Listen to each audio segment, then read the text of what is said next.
இப்படி இருந்து இப்படி வரதுக்கு எனக்கு டயட் அண்ட் எக்ஸசைஸ் தவிர்த்துட்டு இந்த 3 திங்ஸ் பயங்கர ஹெல்ப்ஃபுல்லா இருந்தது. ஸோ ஃபர்ஸ்ட் வந்து ஒரு ஸ்மார்ட் வாட்ச்.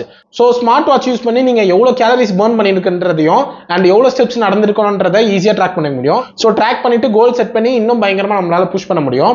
அண்ட் நெக்ஸ்ட் வந்து வெயிங் ஸ்கேல். ஸோ வெயிங் ஸ்கேல்ன்றது food scale and body weighing scale ரெண்டுமே தான் சொல்றேன். ஸோ ஃபுட் ஸ்கேல் யூஸ் பண்ணி நம்ம எடுக்கிற ஃபுட் எவ்வளவு குவான்டிட்டியில எடுக்கிறோம் நம்ம அதை வச்சு ஈஸியா ட்ராக் பண்ணிக்கலாம். And body weighing scale use பண்ணி நம்ம ஆல்டர்னேட் டேஸ்க்கு நம்மளோட பாடி வெயிட் செக் பண்ணி அதுக்கேற்ற மாதிரி கேலரி இன்டேக் ஆர் பர்ன் பண்றதை வந்து நம்ம அட்ஜஸ்ட் பண்ணிக்க முடியும். தேர்ட் ஆஃப் நம்ம ஃபுட் இன்டேக்கை கால்குலேட் பண்றதுக்கு நிறைய அப்ளிகேஷன் இருக்கு. பட் நான் பர்சனலா ஹெல்த்திஃபை மீ ஆப்பை சஜஸ்ட் பண்ணுவேன். ஸோ இதுல வந்து நம்ம கோலுக்கு ஏற்ற மாதிரி நம்ம கேலரிஸ் அதுவே கால்குலேட் பண்ணி கொடுக்கும். இல்லைன்னா நீங்களே மேனுவலா உங்க பிஎம்ஆர் செக் பண்ணி பார்க்கலாம். ஸோ அதை செக் பண்ணிட்டு உங்களோட ஃபுட் ஸ்கேல் வச்சு கால்குலேட் பண்ணி சாப்பிட்ற ஃபுட்டை வந்து நம்ம இதில் என்டர் பண்ணி கேலரிஸை வந்து ஈஸியாக அட்ஜஸ்ட் பண்ணி சாப்பிட்டுக்க முடியும்.